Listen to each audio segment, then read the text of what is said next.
Hi, this is Mari. Hi, Mari. Oh, should say hola, ¿cómo estás? How are Well, you? I'm well, and you? I am cold. I'm in Michigan, so it was like 19 this morning when I got up. But Really? where are you at? I'm in Franklin right now. I'm headed to the airport in a couple hours to head back to New York. Oh, so you're going to be cold shortly as well. Yes, absolutely. Is that where you're living now? I actually commute between both. I have an apartment here in Franklin and a home in New York City. Wow, that's really mixing like three worlds. Your Latina background and the country folk in Nashville and then New York City people. Oh, it's pretty intense for sure. That's a lot of songwriting material. It absolutely is, but I love it. I'm a gypsy. I love to travel. Well, I'm from Texas originally, so it it feels sometimes like I'm in a foreign land up here that I say things and people look at me at like what are you talking about? And then after I explain it, they're like, "Tell my friend what you said," like it's like I'm a carnival ride or something. It's like tell it, it's hilarious. Yeah, they don't get it. That's okay. That's okay. I'm all right with that. Well, I'm so excited about your new album. We haven't talked before, and I'm a fan, and it's just never, it's one of those things where the dots just never connected at the right time. And then Brian May sent me your info, and I was like, Brian, are you handling interviews? I said, I've got to nail her down. I have not talked to her yet, so I'm a fan of your music, and I'm a wannabe Latina, so you got my vote. I grew up in Texas, and I wanted to be like my friends that could speak Spanish, and I learned it enough to communicate, but I'm so rusty. It's sad. I have no one to practice on because down there I have an Aunt Becky Gonzalez, so her husband's parents are first generation immigrants, but up here no one speaks it, so there's no way to practice. You never run into anyone really. That is so funny. Well, we could practice together anytime you want. Okay, well, I will just say gracias por hacer un disco navideño Oh, because de nada. Dios lo bendiga. um I will tell you because yo quería bailar salsa cuando escuche la música. Like I can feel myself doing the salsa inside my head, and then I start thinking, this is a Christmas album, though. Like that the Christmas, like I mean, everything on there has such an it's festive, and yet it's it's so energetic. It's got your absolute incredible Latino, that vibe, I'm sorry, but every time it's got that base of the dancing, and that I think, Christmas, we ought to be that happy, it's supposed to be a happy time of year, but a lot of people are sad, depressed, broke. So, thanks for coming out with a record that not makes me not sad, but makes me want to salsa. So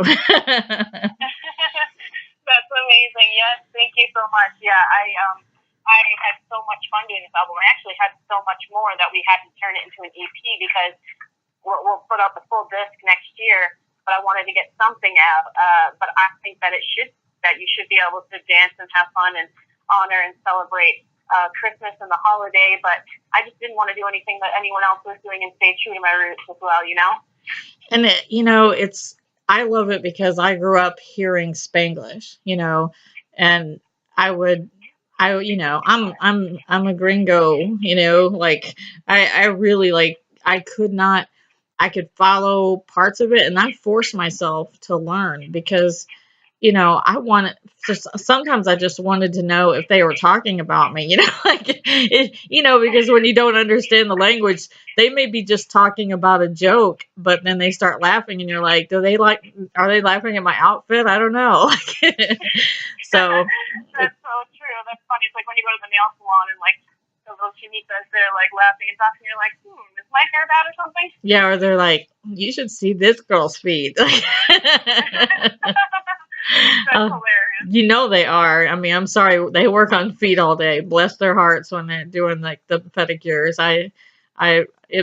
It feels great, but I feel sorry for them. Oh, absolutely. I'm sure they compare at the end of the day who was the worst. Absolutely. Well, so what is Christmas like for you? I mean, I'm assuming if it's like any of my friends' families, it's large, right? It's a big celebration.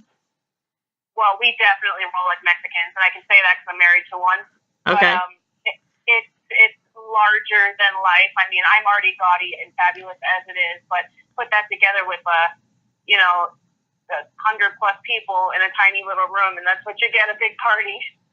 Yeah, because the room size never dictates how many people you invite in those atmospheres. I have never seen so many people like so excited and not complain, although they were, had 2 cubic inches to themselves, But the food, I mean, I miss it so much in Michigan. And people always tell me, "I love Mexican food," and I said, you don't love Mexican food. You don't know what it is. You can't love it." And then I take them down to Texas and like, "Oh, this is horrible," you know. And they're like, I said, "Well, that's actually Mexican food. Taco Bell does not equate Mexican food. I like Taco Bell, but it does not make me think of home." No, it's definitely not authentic. And yeah, I have a lot of Mexicans, but I particularly love Dominican food. Obviously Cuban and Puerto Rico because of Oh. my people, but Dominican food is delicious too. So, did you have family that was devastated during the hurricane? I had a few members, yeah, but I mean everyone's safe and okay. Oh, I mean, wow. I mean, it's such a gorgeous place. Puerto Rico is just like, it's like God just threw all of his colors on one place, It's so gorgeous, and that's what makes it even more tragic to me. But it was, and I'm from Texas, so we had Hurricane Harvey down there. So we had family and friends that, were, I had one of my friends that was on the news because they rescued his wife and kid and dog in a boat. Like it was horrible. So I hope that the holidays are gonna bring a lot of hope and holiday fun for everybody. So what has this year been like for you? Because you and I haven't talked. So what's been going on with you this year? This year has been definitely in the studio a lot of rebranding and recreating, but still staying true to myself, just kind of tuning as I'm maturing in my art and in my industry. And so we spent a lot of time in the studio. We actually finished recording a full English album and a full Spanish album. And then the Christmas album, even though it just dropped today on Uplift Everywhere, Oh. that was our last project to do. So we just ended up going crazy. We're like, we're doing this, we're doing that, we're doing everything. And some people go, okay, so you did a couple of albums and an EP. You have no idea, people, what that's like. That is a lot to throw into a year. Like that's a big accomplishment, unless you don't do it right, I guess. But if you care about your album at all, that's a lot of work to put into one year. That's a huge accomplishment. Yeah, I'm really thankful. I had an amazing, amazing team. It's not just a team, but their family and friends. And I worked with the top producers in the industry, and my manager, Greg Lucas, is just the best. He believes to the core, no matter what. Even when everyone was like, "Oh, this is," CCM Magazine did a review out of me 10 feet out of the box, and yeah, I am pretty much out of the box. I'll probably never fit in it, mostly because I'm fun size, but. Yeah, Love that. See, you glossed right over that, but that's awesome. I love what you said. Okay, I'm gonna steal that sometime, so you just won't know it. Go ahead. Oh, You will, and we'll have to have a nice meal together. Oh, Um, you're cooking because you cook better. I'll cook you some greasy Southern food. That's for sure. I can do greasy. That's how we roll down in Texas. It's very greasy. Well, I hope you only mature in your sound and not in your look. I don't want you to mature too much in your look because your look is epic. Like you're like the Lady Gaga of Christian music. every time I oh my see, goodness. every time I see you, it's like, oh my gosh, It's like I'm just doing these thumbs up every time you put on something fabulous because it is out of the box, and I love out of the box. I think that's a huge compliment because the box gets boring and the box gets stagnant. And this wakes you up. I mean, to hear this music, I mean, I will admit, and I'm sorry, all my listeners, I'm not a big fan of Christmas music, only because when you're in radio, well, it starts in October and it don't end until sometime early January. So you're spending 3 months of the year listening to one style of music. And you know how getting this Christmas album out, I mean, November is almost late. They start hitting us late October. It's they don't wait till get the Christmas music out. But as soon as I heard this, it was like I downloaded the whole thing immediately. I was like, I want every single one of them. Like, and I will listen to this one like repeatedly because it's so different. And for those of you who don't know, it's a bilingual Christmas, and it's called "Have Yourself a Merry Little Christmas." I think that's adorable. So did you spell your name that way so people won't mispronounce it? Somewhat. It's actually more because I've just been so humbled in my life, and I have gone through so many situations that I kept this capital MAR lowercase I so that I remember to say that way, so I don't have to learn the lesson again. Oh my gosh, I'm seriously falling in love with you every minute you talk. That's so awesome to hear that. So, like, what is how did you become to know Christ? Like, what was your influence? Did you grow up in a home that led you that way, or did you have something happen in your life? Yeah, well, I'm adopted because I was physically, emotionally, spiritually, every way abused, and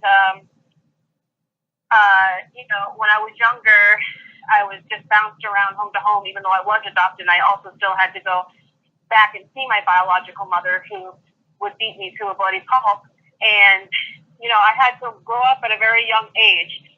But God was always with me because when I was 9 years old, I was in the project visiting her, and these two men came up to me and said, when you're older, God's going to send people just like us along your path to show you the next step that you have to take. You just have to listen and be obedient, but everything's going to be okay. You're going to sing all over the world for His glory. And exactly as they told me, it's all been happening.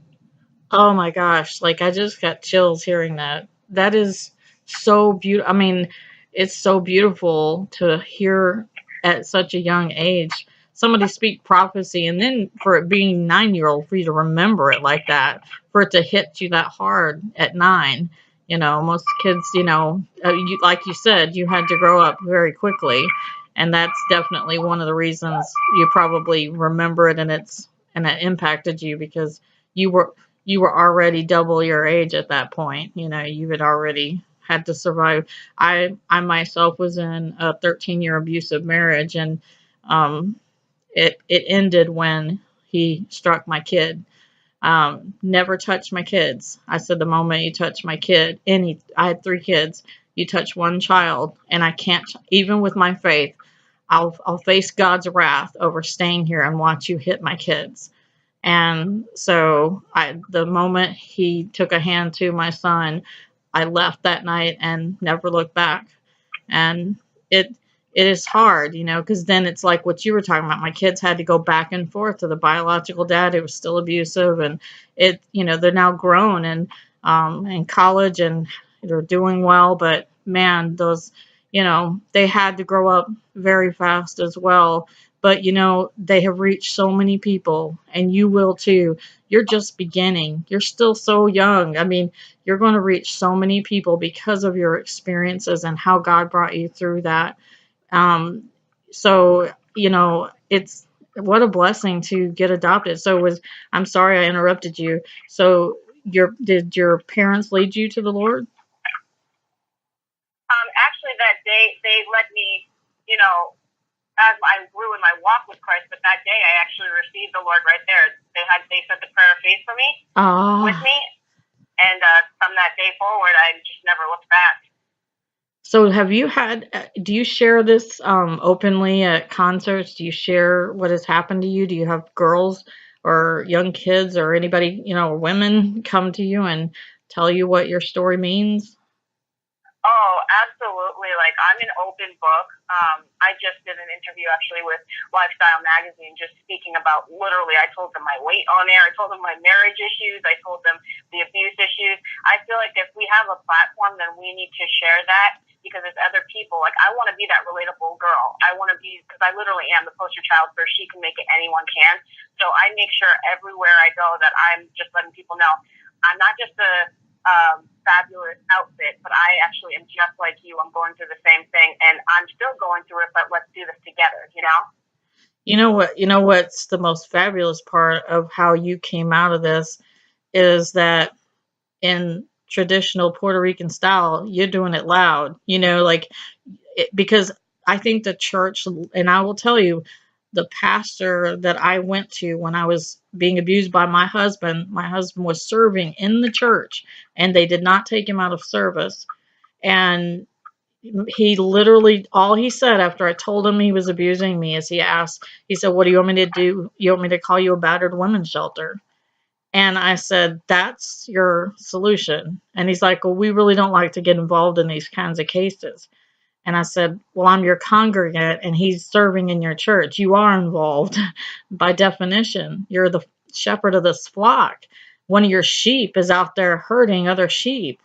And I have so many times I have run into brick walls trying to, get people to talk about it openly, like you are on a stage, in a microphone, on a record, anything, it's just, so one person told me a Christian artist, I won't name them, but they're very, very big and they've been in the industry a while. They wrote a song and it was literally about an abusive situation, but they had to tone it down to going through a valley, like speak about it vaguely. And I said, "Yeah, but people have been through abuse.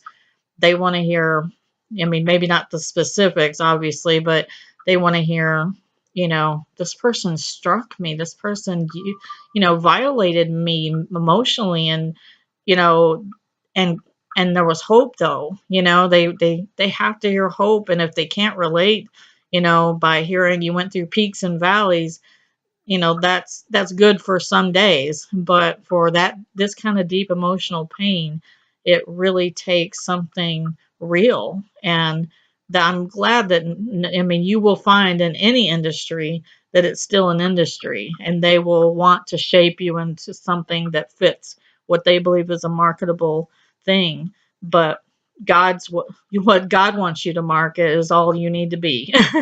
you know and that is fabulous, and you are so destined for great things. I know that. I mean, they may have known it when you were 9, but it's so evident.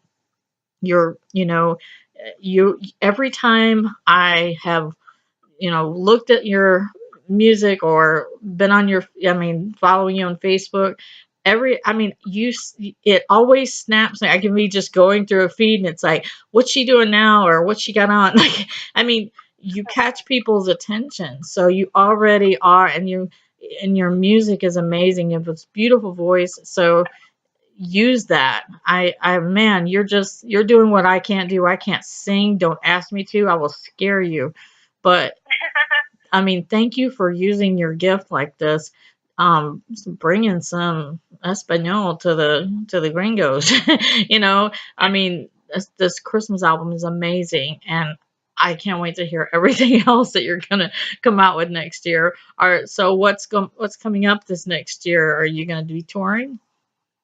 Yeah, I have a lot coming up. And at first, I just want to say thank you for telling me that about your story, because that's really powerful, too. And that's so awesome that you're just so bold and authentic, because I've just met a lot of, for lack of a better word, BSers and, in the industry and just everywhere. And it's like, let's just be real, you know? So thank you for that, first of all.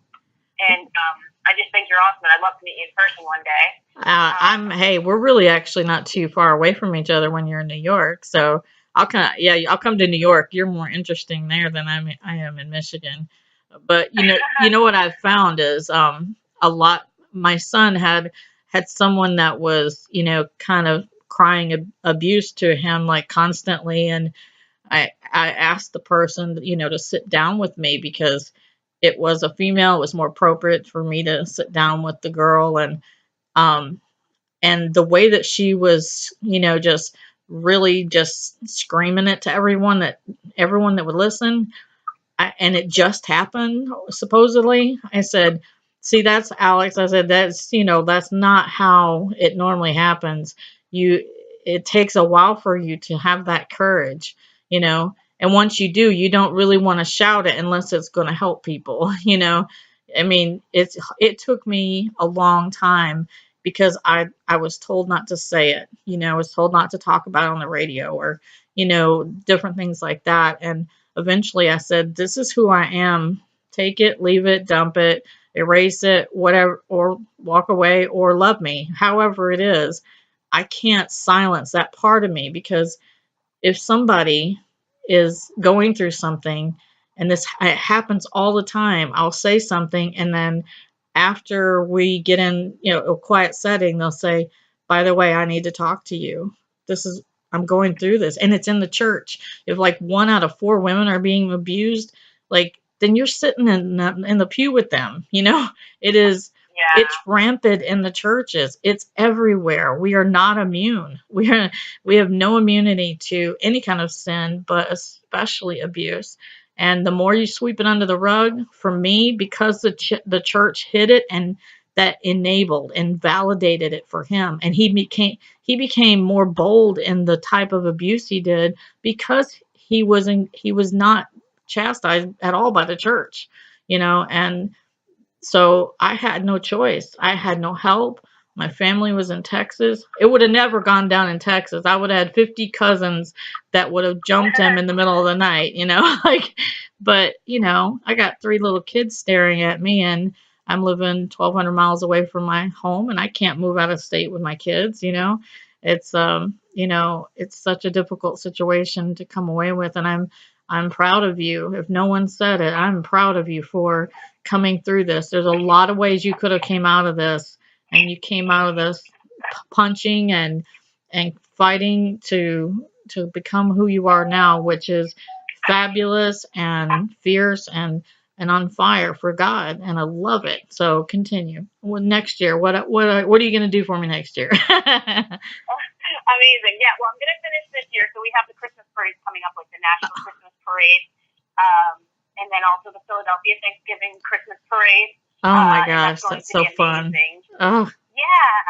And then this next year, we are looking to partner with a Christian and a mainstream label, just because I'm going to be doing both. I mean, really, I don't even like to label it. I'm really just here to do art and inspire people. And I'm doing music this time, really, that has a hot beat, but a positive message, because I don't necessarily think that you need to necessarily just say Jesus every single lyric just to get your point across. If you're living it and it sounds like that, the Bible says to be a Greek to the Greek and a Jew to the Jew. And exactly. So I'm meeting people where they're at. I'm not trying to be something to them. There's enough people preaching to the choir.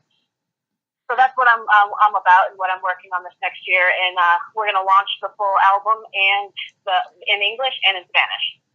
Oh, I'm buying both. I'm gonna see how much I sometimes go on Google Translate and like write something in Spanish and then push English to translate and see if it resembles what I was trying to say, So I really am looking forward to it. I think it's amazing. I'm so excited to hear that. So you're in 2 parades. You're in Nashville and Philadelphia? Yeah, it's gonna be Oh really my fun. goodness. So since you're so decorative, did they just put you on a float and like float you down like in your fabulousness? Like that's all the excitement they need, right? Yeah, I mean they love me. Well, I mean, I'm so excited. I hope to talk to you again. I don't know that I will before the holidays, but I hope you have a wonderful Thanksgiving and a very Feliz Navidad. And next year, like we that I'm committing. I am finding you on one of your dates, and I'm going to find you and hunt you down, and we are going to spend an evening together or something because I really just think you are amazing, and I'm excited. Now, do you have a website people can go to download your music and learn more about you? Absolutely, yes, please. You can find me at www.mariburrell.com and all social media outlets at Mari Burrell. Can you spell the last name just in case? Yes, it's B as in boy, Urelle. Okay. I thought people might not add the E. So just making sure they got and the first name is Mari. You cannot mistake it. It's I think it's an incredible first name. I love the name. I'm so excited to talk to you and sorry for taking longer than I was going to, but after I started talking to you, I realized how even more fabulous you are on the inside.